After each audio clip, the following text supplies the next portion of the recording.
Hi folks.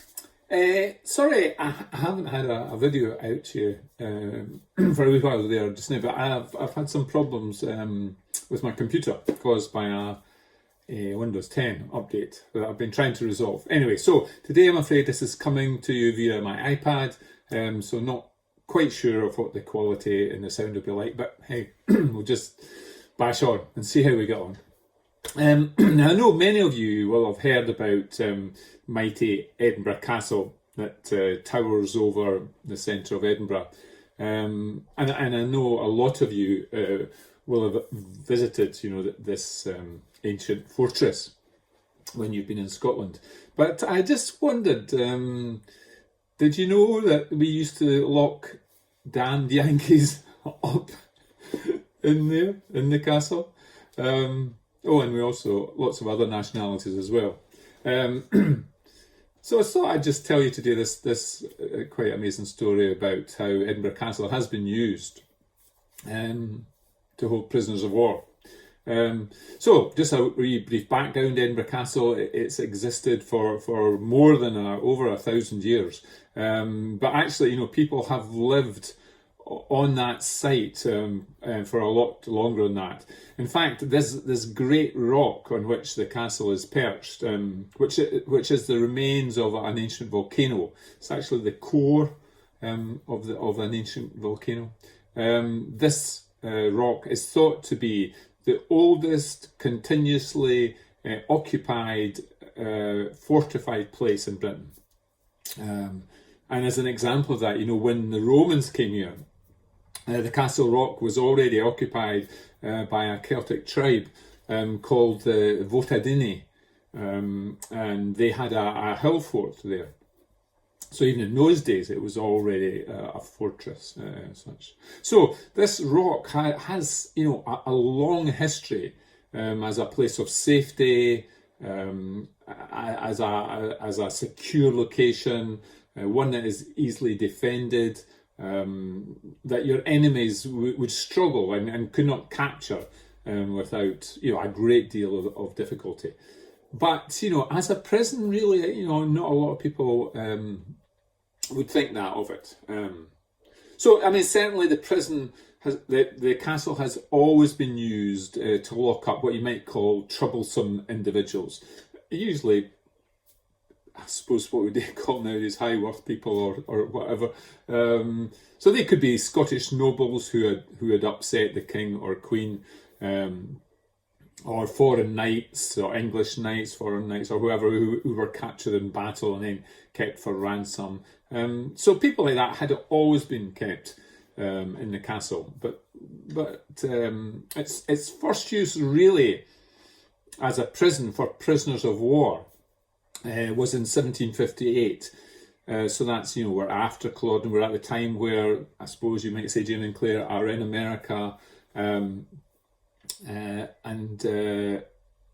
this is prior to the American War of Independence. So Britain is at war with France and America at that time. It's called the 7-Year War, and Britain and France are fighting in America. And a French ship, a French privateer, so that's like a raiding vessel, was captured in the North Sea. So the North Sea is to the east of Scotland, between Scotland and Norway and Sweden. So as a French privateer is captured there, and its crew were taken and they were interned in the castle, in the vaults of the castle. So this is first recorded use as a location for prisoners of war. But by the end of that war, the 7-Year War, there were more than 500 prisoners of war locked up deep in the bowels of the castle. So that really started it. Then, however, though, it greatly increased when the American War of Independence broke out. And the castle was again used to house prisoners of war. And these Americans were referred, apologies here, but these Americans were referred to as damned Yankees. Although some of them were actually Scots or Scots-Irish, who had previously emigrated to America and came back, and often wondered what they thought.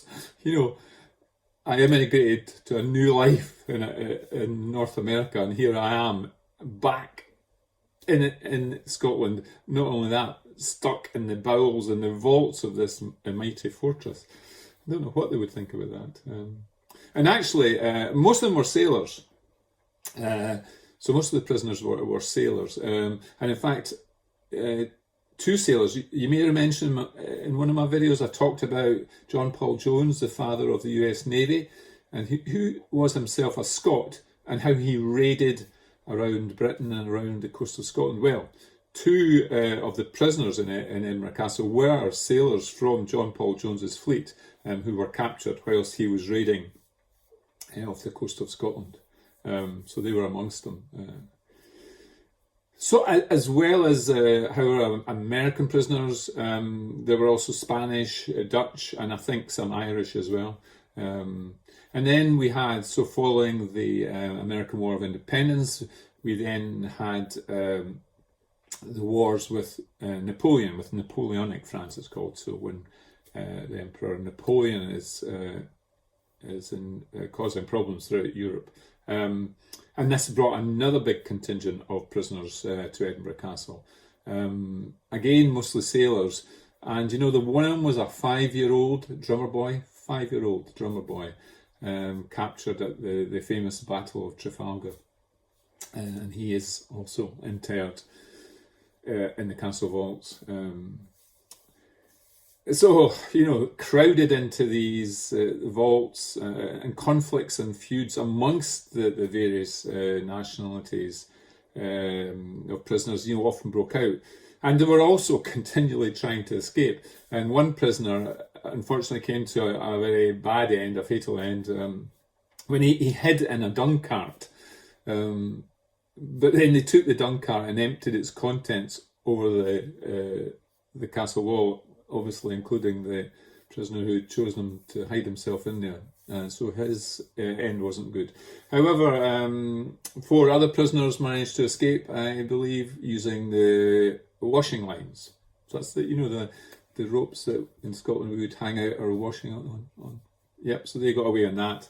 And then there was a big breakout when 49 prisoners, 49, managed to escape by cutting a hole in the parapet wall. So they cut a hole and they escaped. And all but one of them got away, which is quite amazing, really, considering the location of Edinburgh Castle. But anyway, they got away. And apparently you can still see that hole at Edinburgh Castle today. You can still see the hole that they dug.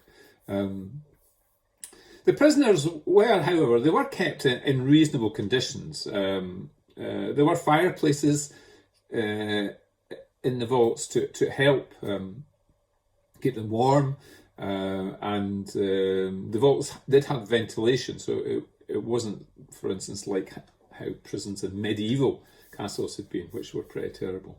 And they also had latrines, and they had exercise yards, and they had hammocks for sleeping in. And every day a prisoner, he received an allowance of 6 pennies. Now, if you'd watched my video about the ancient money system used in Scotland, you would know exactly how much 6 pence was.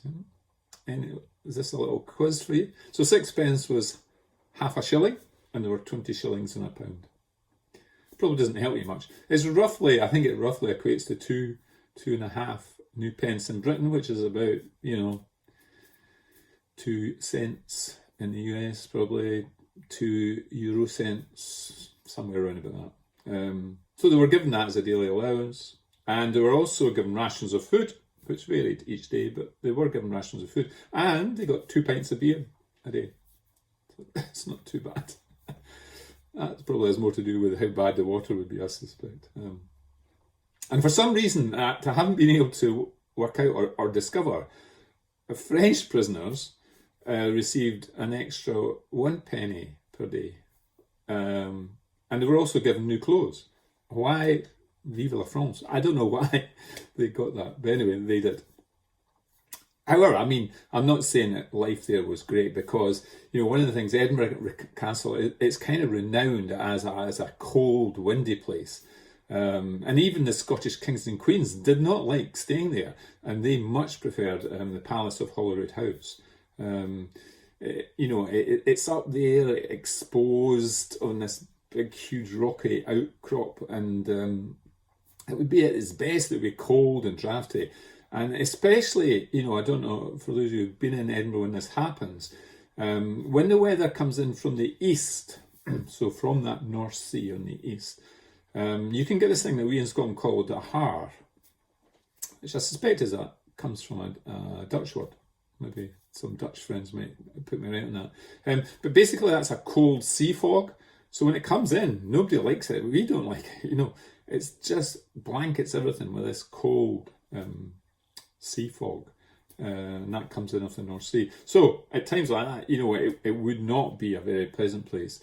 And also, there were up to 1,000 prisoners of war kept in the vaults. Now, whilst Edinburgh Castle's a big place, they would be packed in to the vaults. So conditions, would be a bit cramped and probably cold and damp and things like that. However, as well as the conditions, I think what it would be a big problem for them is that life inside here for the prisoners, it was extremely tedious, and also there was no clear end in sight to their imprisonment.